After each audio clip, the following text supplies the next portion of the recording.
accumulate, right? కాబట్టి మామూలుగా ఈ దినాల్లో మనం అనుకునేటువంటి అనుభూతులుగా మనం అనుకునేటువంటి విధానంలో ఆయన వెనక చరిత్ర ఎక్కడ, స్థలం ఎక్కడ, ఆయన కులం ఎక్కడ, ఆయన ఇవన్నీ కూడా ఆలోచిస్తుంటారు. ఎంత డబ్బులు ఇచ్చినాడో ఏమో.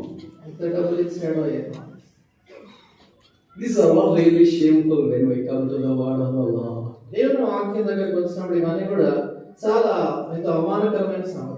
God prepared Joshua to be a successor for Moses, and God said that Joshua would be a next leader in order to take the responsibilities after he extinguished. కాబట్టి దేవుడు యోషువను తర్వాత నాయకుడిగా సిద్ధపరిచాడు. కాబట్టి మోషేని తర్వాత నీ బదులుగా నాయకుడిగా యోషువ అవుతాడని దేవుడు ప్రకటించాడు. He is not from his tribe called Levi. తన యొక్క గోత్రం అంటే లేవి గోత్రానికి చెందినవాడు కాదు. Or from the tribe of Judah. Like యూదా గోత్రానికి చెందినవాడు కాదు. Very simple tribe called Ephraim. అయితే చాలా సామాన్యమైనటువంటి ఎఫ్రాయిం గోత్రానికి చెందినవాడు. There may be possibility for others to raise their voice saying, brother, why didn't you pick up somebody from the tribe of Judah or Levi? కాబట్టి మనుషులు ఎవరైనా కూడా వారికి గొంతెత్తేసి ఎందుకని యూదా గోత్రం నుంచి కానీ లేకపోతే లేవి గోత్రం నుంచి నాయకుడిని ఎన్నుకుంటే బాగుంటుంది కదా అని అడిగే వీలుంది. But there was not even a single voice that rose against the voice of the Lord. అయితే యెహోవా స్వరానికి వ్యతిరేకంగా కనీసం ఒక్కరు కూడా తమ స్వరం ఎత్తినట్లుగా మనకు కనబడదు. This all gives such a oneness as to how the people of the Lord have exercised in the wilderness. కాబట్టి ఇదంతా కూడా దేవుని ప్రజలైనటువంటి వారు అరణ్యంలో ఎలాంటి ఏక మనస్సు ఐక్యతను అభిపరిచారు అనేది మనకు కనబడుతుంది. This is called the church in the wilderness. కాబట్టి దీనిని అరణ్యంలో సంఘము అంటారు. Today we as flock around the Lord's table.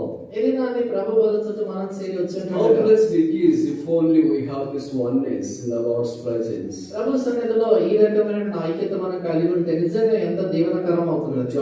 Joshua was willing to take that mantle. యోషువ ఆ బాధ్యత తీసుకునే దానికి ఇష్టపడ్డాడు. The challenges were huge. ఆయన ఎదుర్కొన్న సవాలు చాలా The crises are tough. క్లిష్టమైనటువంటి పరిస్థితులు ఉన్నాయి. Even the people of Israel has struggled a leader like Moses.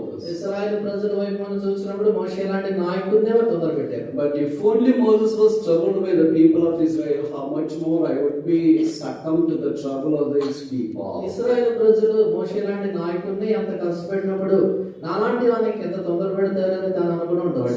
Joshua was willing to submit to the sovereign purpose of God. అయితే యోషువ దేవుని యొక్క సార్వభౌమ ఉద్దేశానికి లోబర్చుకోవడానికి కొరకు ఇష్టపడ్డాడు. So God is guiding Joshua in order to lead the people of Israel. ఇశ్రాయేలు ప్రజలు నడిపించడానికి కొరకే దేవుడు యోషువని ఆయన నడిపించడం మొదలుపెట్టాడు. We see